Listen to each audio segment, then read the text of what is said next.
Congo bana poto bolanda elengi na biso TV avec Jericho Betox.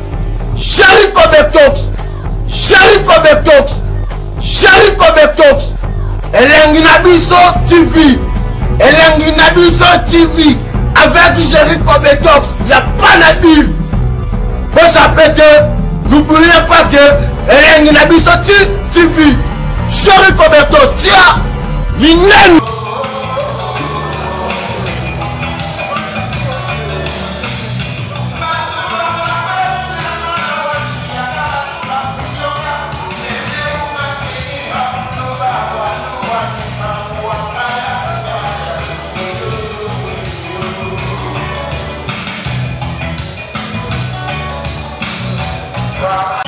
C'était vraiment formidable. Catégorie musicale. Tout ça déjà Awa. Qui sera artiste latino. Bendo Sono a ça quand même à la après cette étude mathématique et physique, Yaya. il est allé là où il a pression de les amis et l'on peut pas la vie. Il a une grande émotion dans le placement de jeunes. Et c'est vrai, vous dans la net, il a pas de conviction parce que à moins le ban nul n'est prophète ce soir. Mais aujourd'hui, on m'a reconnu prophète sur moi, donc. Et son rêve se réalise en comme là, il tient il a travaillé avec le grand mais les lots de son, il a une confédération dans la pénalité, mais on ne sait pas mon image déjà au alors les lots, na balde qui ont le cérémonie, on va aller dans la polémique, aller dans le pinga, puis le ça ni si pas au pinga dé. Parce qu'on les reconnaît comme musiciens et non comme des polémiques. Voilà. Benderson avant au sein de groupe qui vivre la musique.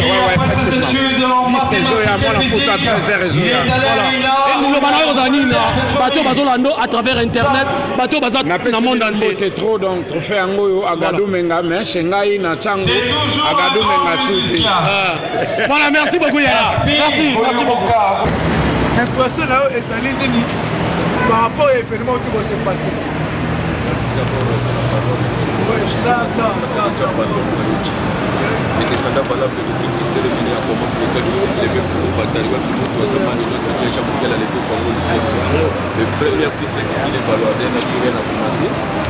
Ceux qui te limitent le bandé, tout le Babagoto, et ceux qui te limitent le pour parler. Donc, vous avez un mérite, on va biso tout le monde. Et ça, là, va monter à ma bête. Surtout à Banatia, vous comprenez? Comment la lèvre? Oui, mais on a malgré tous les babanines, mais ça fait 15 ans de vous donner les. oui, ce que vous avez dit, c'est que vous avez dit,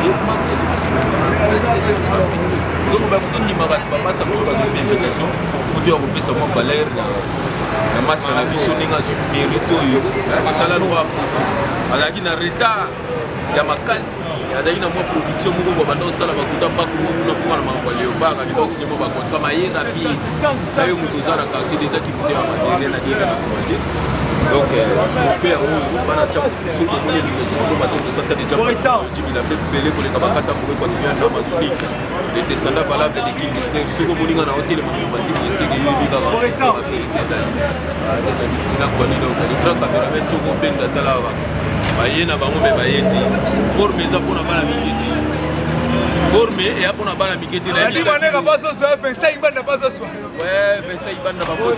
Ken piana yebi masolo depuis longtemps ale assistant les Zamba honorable Zakari Baba merci à tout honorable talaka yo ba ko me ma sebile ba pese la pena donc itoko bino mo bomoni ba mikolo ne ba zwi fo moni mikolo. Merci vraiment là votre Robert Pablo Lucie ça côté du Pablo Lucie ça Bimi Ombale le professeur Bimi Ombale le gars et la coach na mai Bimi Ombale bonsoir Bimi Ombale Bonsoir.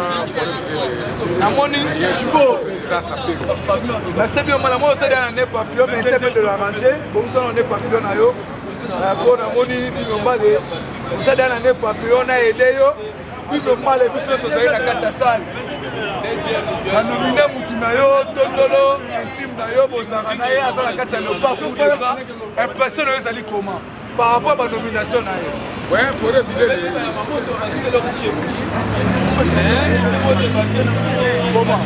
C'est-à-dire, ceux qui va venir aux assemblées, parce qu'un quartier, il faut pas y aller aux assemblées. Les gens vont confirmer, ces années qui s'assemblent, ceux qui ont confirmé. Je suis étonné aujourd'hui dans le bilet de Kadidja. Mais il y a des autres qui parlent que non. Bana Congo, Bana Poto, Bolanda Elengi na biso TV avec Jericho Betox. Jericho Betox.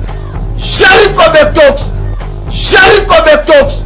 Elengi na biso TV.